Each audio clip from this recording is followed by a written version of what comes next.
I am in Liberia, Costa Rica, province of Guanacaste in the northwest of the country.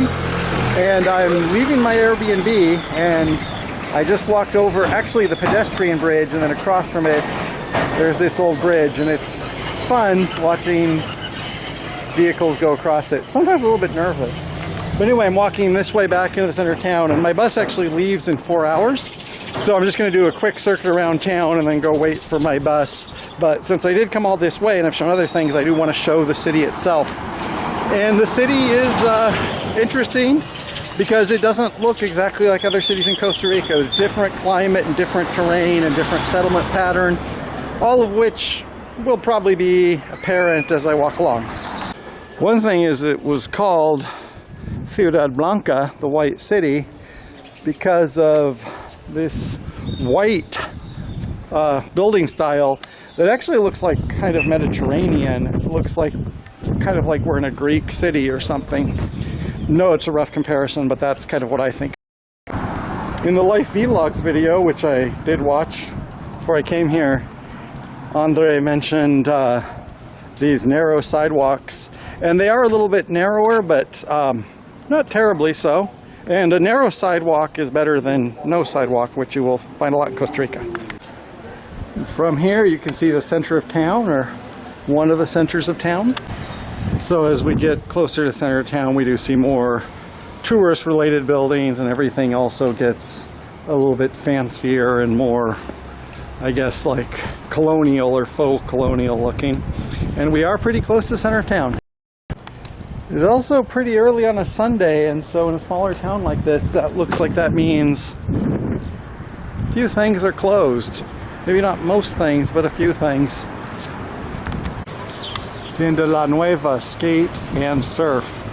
Skating is probably local, but surfing is probably a tourist thing. So people coming from around, all around the world really, if you look at what cities Liberia Airport services. And so they buy surf equipment because this is like a little bit of a hub for those tourist areas. Even though, as mentioned, it's not really a tourist area itself. Then we also have the church here. We have this very nice church here. And as you can see, this is not like a colonial church. This is not like the Erosi church. This is a modern church. What's true across most of Costa Rica is that the churches are not all as traditional. And you have modern styles, some of which people like, some of which people don't like. And also that's because sometimes they're in a modern style, but they're just not very nice. And sometimes they're in a modern style, and I like this one. Not that they asked my permission.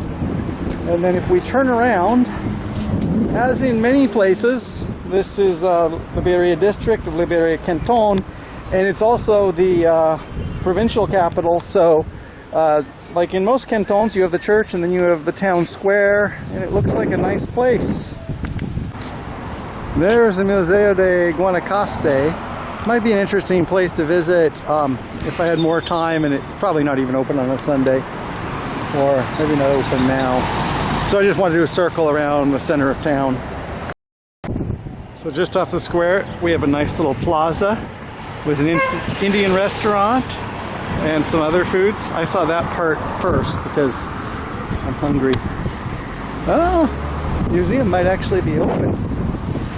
So there are a lot of local businesses, and some of that is because this is a tourist town, so you always have your share of restaurants and the like, but I think it's also because it's a small town and people just go to local restaurants, local small businesses.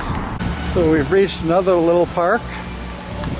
I remember this park because I walked by it when I was on my way to the Terminal Pomitan yesterday, so I go to the beach. And now I have more time to kind of walk around it in a circle. So I believe that's a tamarind tree. It is a big one. Which makes sense. You get a lot of rain here, and then you have a dry season, so trees that can grow big and store that water can take advantage of that. And that's also a legume tree, and not that much different from some of the trees we have in places like Montana. So that's a successful family. So I'm going to walk this way because I do want to show more of like just typical residential neighborhoods. Well, I don't know if we've quite reached typical neighborhoods, but we are a little bit out of the city center. One thing that's a little bit strange for me, and I think I said this in a previous video, is that this province and this city are actually one of the poorer places in Costa Rica. But for me, because the streets are wider and at right angles and things look less cluttered, to me this looks richer than San Jose in that sense. And I know that's just my prejudice, but it certainly has kind of like an openness and expansiveness to it that I appreciate. Well, it looks like the road ends down that way, and on another day I might head down that way, but today I don't want to get too tired and exhausted. Some type of machine shop here. So, in honor of President Jose Ferrer, the creator of the Institute Costa Rica of Electricity, ICE. So one reason I came here, among others, is, you know, in San Jose there's always rumors about the coastal provinces. Just like in everywhere, there's always rumors about the next city over that, you know, this is, statistically speaking, one of the poorer parts of Costa Rica. But a lot of the rumors are kind of like, a lot of the rumors that I heard about the dire poverty and violence here. Well, I'm just walking down the street. There's a Mormon church right there. You can judge from yourself whether this looks like a poor and violent wasteland. There's another little park there. I want to walk back this way towards the one with the big trees. So back in this park. So one thing I'll mention as I walk across this park, you can go and research the history of this, but Costa Rica used to just be provinces, and they were all provinces of the crown. And then after the wars of independence, the nations of Central America kind of divided into different countries. They were at one time also united, etc. And then when they divided, the different provinces just went to different countries. And this was not part of kind of the core of Costa Rica. This was actually part of Nicaragua for a while, but ended up as part of Costa Rica. And the climate is different. People are a little different. The demographics are different. The terrain is different. But with all of that, I still feel that I'm in Costa Rica. This still feels like Costa Rica as far as I can tell. And make of that what you will from what I say and from the footage. That's also a big bank building for a city of this size. And that's because this is a provincial capital, and it's really the biggest city for, I don't know, like 100 miles until you get to Punta Arenas or something. So this city has a lot of things that a city this size normally would not have, because it is the provincial capital, it is a travel hub, there's an airport, and it's the only city in a distance. Off the plaza and the church, and this is more of a shopping commercial district, and it's also milkshake time. I've just been walking eastwards out of the center of town. We're still in a kind of commercial district, and there's still, you know, big clothing stores and other stores of that sort. But as is often the case around here, I can be right next door to something that looks quite different. I saw on a map that there's a little park here, and indeed there is. So this little park is called the Park of the Agony, which sounds bad until you realize that right there is the Hermitage of the Agony. Ermita, which translates as hermitage. I don't know the exact connotations, but it's kind of the opposite of agony here. Not quite ecstasy, but a nice little place to rest. I have some shade and a breeze, so even though it's hot, it's a nice place to rest. We also have running water, and is it potable? I hope so, and all the people are going to be next to me on a 5-hour bus ride also probably hope so. For everything that I heard about Liberia, the infrastructure is actually better than San Jose, which, okay, maybe not be saying much, but everything looks nice on the surface, and it looks like just a nice little country town or mid-sized town. If anybody wants a story about my trip through the ninja launching alleys of Liberia, guy in the park started kind of talking to me. At first I thought it was just a jovial conversation, but a little bit in his cups and maybe was looking for something.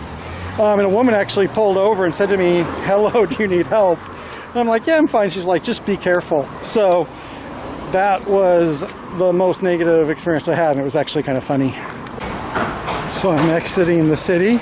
road I came in on Friday, not even 48 hours ago. We have a boulevard, quite literally. We have this nice strip with trees, so we have a little bit of shade. That is one other thing, you know, I said before, I like kind of the expansiveness and having more space. It's closer to what I'm used to. Anyway, kind of an executive summary of Liberia, which I only saw really a few parts of in downtown, and then I spent a lot of time going to other cities when I went to the beach. But I would say, you know, a lot of people who are coming in here are going to very fancy resort destinations like Tamarindo and stuff. So if you're flying in from like Toronto or Switzerland to visit the beaches in Costa Rica, Liberia might not be exactly the most exotic, beautiful thing. But say you have a day free and you're tired of all that zip lining and deep sea diving, this is actually a nice place to come and walk around. And I don't really know about other like factors of like what do most of the people do here, what are the other industries. But it's a place to visit, that's what I can say about it. Nice place to visit even if it's not the most deluxe destination. Right over there is my bus stop, and I actually have 2 hours. My bus actually starts from further away, so I don't know if it gets here early, if it'll just keep going. So just in case that happens, I do want to be here early, but I don't think 2 hours early. So I'm going to go over to the shopping center here and get some food and drinks. So one more note before I go and sit down and wait, because I'm tired. So if you're in San Jose and you're in there for a while and you want to take like a weekend trip, this makes sense, but it is a little bit of an effort because it is 6 hours to get here by bus, 5 or 6 hours. It involves waiting, and for example, I'll be waiting over here for an hour in this underneath the freeway. So if that does not sound like your jam, maybe it's not the best place because it is a bit of an adventure trip. Not terrible, but a bit of an adventure. And I'm going to go sit and wait for a while, and I hope you learning about Liberia.